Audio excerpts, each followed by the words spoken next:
All right, doing a little bit of a, I guess not a little bit of a lot of it of a solo episode today. My partner, David Taylor, is celebrating his 40th wedding anniversary today. So here I am by myself, and that's actually okay because we are doing a bit of a rebrand. Some of the feedback that we've been gathering from everybody is you guys should talk more about QSR. You guys should discuss more fast food topics because no matter what we talked about on previous episodes, it always came back to work and what we do, right? So I'm going to talk about that. In fact, we even rebranded the entire show. It's no longer Artistic Warrior, although I still have that on my head. Now it's Fast Food Fast Track. And the reason for that is because one, because of the feedback, and then two, because it's something that we are both very passionate about. It's our hedgehog. And we can talk about that on another episode. But today's episode, we're talking about how how above restaurant leaders micromanage RGMs and what to do about it. Now, this to me is just such a conundrum because fast food is starving for leaders, but micromanagers are eating them alive. And so that can lead to obviously feeling stuck and even quiet quitting, resent, burnout, all of that stuff. And it's really sort of silly because if someone is the GM of that restaurant, shouldn't they be trusted to lead it? Right? Take it from me. If you are somebody who suffers and is burned out because of micromanagement, I've been where you're at. And despite that, I've actually been able to have a lot of success in both Subway and Taco Bell. Those of you who know a little bit about me, was able to go from a sandwich artist to a senior district manager with the Subway brand in just 17 months. Not even being a year in to the company that I work for now, which is a Taco Bell franchisee, I've overseen 2 locations and have turned them around, going from red stores to green in terms of metrics in just 28 days. And I was actually able to turn my first location into a training store in just 8 periods. So that's shorter than 8 months. So I feel uniquely qualified to talk about this, and more than that, morally obligated to share some of the lessons that I've learned because fast food fast-tracked my dreams, right? It let me become a professional football player. It led me to becoming a published author. And since this industry redeemed me, I want to have it redeem as many others who want redemption, whatever that might look like for you, right? So some of the things that I want to talk about today, and this is going to be a shorter episode since it's just me and there's not going to be so much pontification happening, although there might be, we'll see. How above restaurant leaders micromanage restaurant general managers and what to do about it. So here's how they do it. One, they are going to question every single thing that you do. It's the most annoying thing on the planet. Case in point, a couple of days ago, this was the night before we got our truck. We typically get our truck wee hours of the morning, sometimes early the next day. But I had to rein in one of my shift leads, and he's fantastic. But he was led astray by one of our above restaurant leaders who told him to buy more product. Now, that was a claim to fame that I had with the Subway brand, because with Subway, the margins are far, far, far, far thinner and much tighter than with Taco Bell. So I made a name for myself in cost of goods. My labor and cost of goods were in line. Now, if you're in the industry or if you've been an above restaurant leader like I have, you know some of the numbers I have things, right? 30, 30, 30. 30% food, 30% labor, 30% fixed costs.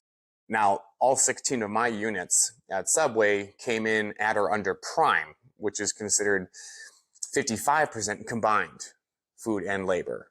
right? So cost of goods was something that I really hung my hat on with the Subway brand. And I'm a little prideful, I would say. I take a lot of pride in being able to control cost of goods. And so I have a formula of how I divvy out our budgets for our trucks to my shift leads, because I don't order trucks. And I had given my team the budget for this past period, and then our above restaurant leader told him to make sure that he orders more for the new promotion that we got going on. And when that happened, we were like $2,000 over budget on our truck, which is a problem for somebody who takes pride in controlling those costs. And so then to alleviate that money bleed, for lack of a better word, my shift lead went a little bit lighter on the next truck. While we were starting to run out of product, because I was working a late mid, so I was there until like midnight one night.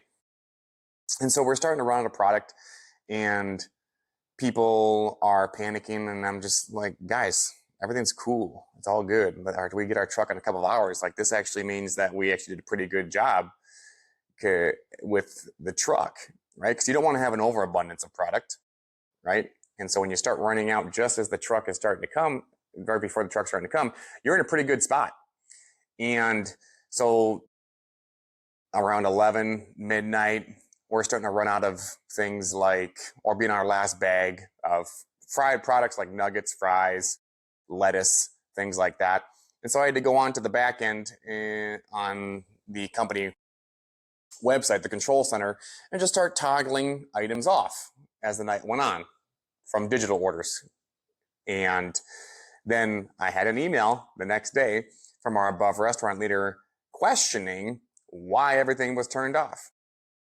Why was everything turned off? So that's one way they do it. They will question every single thing that you do, and I'm sure that you might be nodding your head and smiling, knowing if you've been in that situation. So that's one thing that they definitely do, is they question everything that you do. Number two is, and this is probably the most annoying piece for me, is they treat everything like an emergency.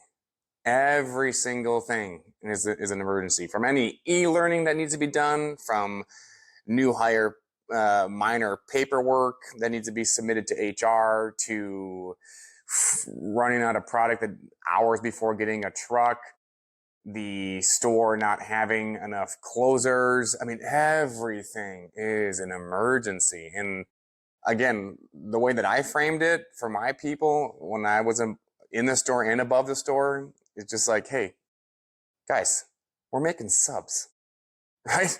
We're not trying to hack into the mainframe of the Pentagon. We're not trying to cure the common cold. We're making food, for God's sakes. Like, let's just put things into perspective, right? So treating everything like an emergency, and that can burn you out if you're not in tune enough to know that, hey, that's just a micromanager doing what a micromanager does, which is overreact about every single thing.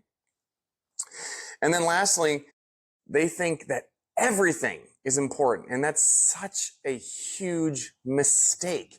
You can't believe the amount of times that I have been in meetings where I have heard above restaurant leaders tell their RGMs that everything is important. Well, I have news for you. If everything is important, nothing is important. You can't have more than one priority. I actually talk about it in my book. Let's see if I can find that actual page and read it to you, because, yeah, right here. So priority, and I took this from the book Essentialism. So the word priority came into the English language in the 1400s. It was singular. It meant the very first or prior thing. It stayed singular for the next 500 years. Only in the 1900s did we pluralize the term and start talking about priorities. Illogically, we reasoned that by changing the word, we could somehow bend reality. Somehow, we would now be able to have multiple first things. People and companies routinely try to do just that. One leader told me of this experience in a company that talked of priority 1, priority 2, priority 3, priority 4, priority 5. This gave the impression of many things being the priority, but actually meant nothing was. Because when everything's important, nothing is. So those are the 3 biggies when it comes to how above restaurant leaders micromanage their RGMs. Now, I'm going to equip you with the one thing that will fix everything. What do you do about it? If you pay attention, and another really good book is called On Intelligence. It was actually by the guy, written by the guy who invented the Palm Pilot, if you guys are old enough to remember what those are. And he talked about intelligence just coming down to pattern recognition. So what does that have to do with the price of tea in China? If you pay attention to what your above restaurant leader, district manager, area coach, whatever the nomenclature is for the content that you work in, if you pay attention to him or her, their actions, what they talk about, what they post in your group chats, you will understand sooner rather than later what the actual priority is. And then you go after that thing. So what am I talking about? Well, with the company that I'm in, we can talk about complaints. We can talk about perfect reviews. We can talk about e-learning. We can talk about cost of goods. We can talk about development. We can talk about P&L. But the one thing that we get hit over the head with every single day are the metrics. Now, metrics might mean different things to different people and different concepts and different companies. So like I mentioned earlier, metrics for Subway were very simple. Food and labor. That was it. Those were our metrics. Those were our KPIs, our key performance indicators. Those were our OBNs, objective by number, right? Metrics with Taco Bell primarily come down to the amount of people that you develop, i.e. the amount of managers on your staff, your speed with service, i.e. how fast you can cars through the drive-through, right? And so on and so forth. And so once I was in position back in August, so what, 9-10 months ago, something like that, once I realized what the priority was, because when you get put in position initially in a concept like this, I'm assuming it's similar for other drive-through concepts, everything can feel important, right? And you're getting a lot of things thrown at you. Go after the one thing that fixes everything. And if you pay attention to your ARL, he or she will tell you based on the pattern that you're recognizing them repeat over time. And for me, once I realized, oh, okay, so that scoreboard right there, the metrics, that's what's most important to you. Everything else kind of falls by the wayside. And that's exactly what happened. When I went into position on August 13th of 2025, my store was all red. We weren't hitting labor. We were not hitting overall speed. We were not hitting food waste. We were not hitting front counter speed. And we were not hitting after 5 drive-through speed. We were all red on everything. And after 2 weeks in, I was thinking like, okay, this is ridiculous. I can't chase all of these things. And then I focused on one thing, and that was speed. That's it. Speed in this game, fast food, fast track, right? Speed is the tide that raises all ships. If you take care of speed, if you go all in on your team being fast, decreasing the time it takes for a car to get from the menu to pulling away from your window, you will have an abundance of success and you will get your ARL to get off your ass if they're micromanaging the living shit out of you. That is a fact. If I'm lying, I'm dying. Because here's the thing, here's what happens when you go after speed. If speed increases, The amount of transactions per day part increases. If the amount of transactions per day part increases, your sales increase. If your sales increase, well, now you're starting to outsell all of your problems. If you are making more money, well, then your cost of goods are going to be easier to control. The amount of food that you can actually waste more food because you're making more money. So the amount of food that is wasted, you don't feel it as much on the number side. When you are making more money, you will have more labor to deploy. When you have more labor to deploy, now you go from skeleton crew to being fully staffed. And when you're fully staffed, then morale goes up. And morale is profit, as my partner David Taylor would say. And when you have a higher morale, well, then what's going to happen? You're going to start having fun on your shifts, because being number one on the leaderboard is more fun than fun is fun. Being green instead of red is more fun than fun is fun.